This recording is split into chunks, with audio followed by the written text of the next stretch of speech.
বাংলাদেশি পেসাররা প্রতিপক্ষের ব্যাটারদের কাঁপিয়ে দিচ্ছেন। নাহিদ রানা ১৫০ কিলোর বেশি গতিতে বোলিং করছেন। হাসান মাহমুদ সুইং দিয়ে প্রতিপক্ষের ব্যাটারদের কাবু করছেন। সাকিব মিরাজরা স্পিন ঘূর্ণিতে প্রতিপক্ষের ব্যাটারদের উইকেট তুলছেন। লিটন মুশফিকরা টেস্টে লম্বা ইনিংস খেলছেন। বাংলাদেশ দল পাকিস্তানের মাটিতে তাদেরকে হোয়াইট ওয়াশ করছে। বাংলাদেশ দল যখন ভারতে গিয়েছে তখন একটাই প্রশ্ন, এটিই কি বাংলাদেশের ইতিহাসের সেরা দল? জনপ্রিয় ধারাভাষ্যকার হার্ষা ভোগলে অবশ্য এমনটাই মনে করেন। তার মতে এই দলটি বাংলাদেশের টেস্ট ইতিহাসের সেরা দল।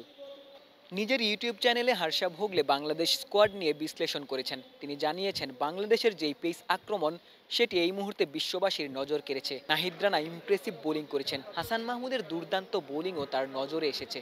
তাসকিনকে ক্রিকেট বোদ্ধারা অনেক হাইলি রেট করেছিলেন। ভারতের মাটিতে তাসকিনের নিজেকে প্রমাণের এটিই শেষ সুযোগ, এমনটাই মনে করছেন হার্ষা ভোগলে।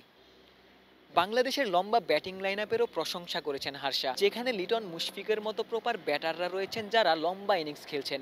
সাকিব, মুশফিক, লিটন, মেহেদী হাসান মিরাজ, সেরা ৮-এ এই ৪ ব্যাটারের প্রশংসাই ঝরেছে হার্ষার কণ্ঠে। হার্ষা বরাবরই লিটনের ব্যাটিংয়ের ফ্যান। লিটন যখনই ভালো কোনো ইনিংস খেলেন, হার্ষা নিজের সামাজিক যোগাযোগ মাধ্যমে লিটনের ব্যাপারে পজিটিভ স্টেটাস শেয়ার করেন। পাকিস্তানে লিটন মিরাজের যেই অবিশ্বাস্য জুটি, সেটিও হার্ষার নজর এড়ায়নি। তিনি এমনটাই জানিয়েছিলেন যে সেই জুটি বাংলাদেশ দলকে জয়ের ভিত গড়ে দিয়েছে। মিরাজের লম্বা সময় ধরে উন্নতি হার্ষার নজর এড়ায়নি। মিরাজ, সাকিবরা বাংলাদেশ দলের ব্যাটিং ডেপথ, বাংলাদেশ দলের বোলিং ডেপথটাও অনেক বেশি শক্তিশালী করেছেন।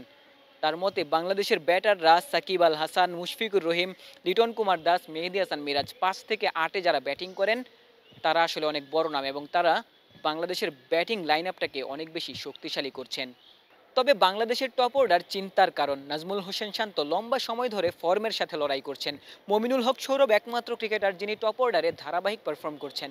জাকির হাসান কিংবা সাদমান ইসলামরা যেমন ব্যাটিং করেছিলেন পাকিস্তানে, তেমন ব্যাটিংই তাদের কাছে প্রত্যাশা করেছেন হার্ষা ভোগলে। বাংলাদেশ দলের লম্বা ব্যাটিং লাইন আপ, শক্তিশালী পেস বোলিং ডিপার্টমেন্ট কিংবা সাকিব, মিরাজ, তাইজুলদের স্পিন বোলিং ডিপার্টমেন্ট, সবকিছু মিলিয়ে বাংলাদেশের এই স্কোয়াডটাই টেস্ট ইতিহাসের সেরা দল। হার্ষা ভোগলে ভারতের বিপক্ষে বাংলাদেশের এই দলটার সম্ভাবনা দেখছেন। এর আগে ১৩ বার বাংলাদেশ ভারতের মুখোমুখি হয়েছিল, ১১ বারই বাংলাদেশ পরাজয়ের স্বাদ গ্রহণ করেছে। দুটি ম্যাচ ড্র করা সম্ভব হয়েছে, তবে সেখানে বৃষ্টির সহায়তা ছিল। তবে এবার ভারতের বিপক্ষে ২ টেস্টের সিরিজে হার্ষা ভোগলে বাংলাদেশের সত্যিকার অর্থেই সম্ভাবনা দেখছেন।